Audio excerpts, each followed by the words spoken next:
Need to empty the trash on iPhone? Here's a step-by-step process on how you can easily do it. So the very first thing you want to do is to move into your photos or gallery.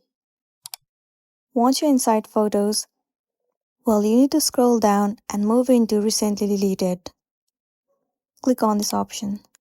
Scan your Face ID and it will open up the page. Now click on Select at the top right corner and select all the items. Once selected, click on this three dot and tap on Delete. Once again, click on Delete from all devices.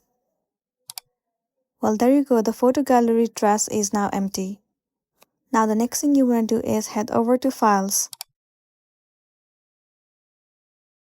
Once you're inside the files, what you need to do is delete all the files that you do not want.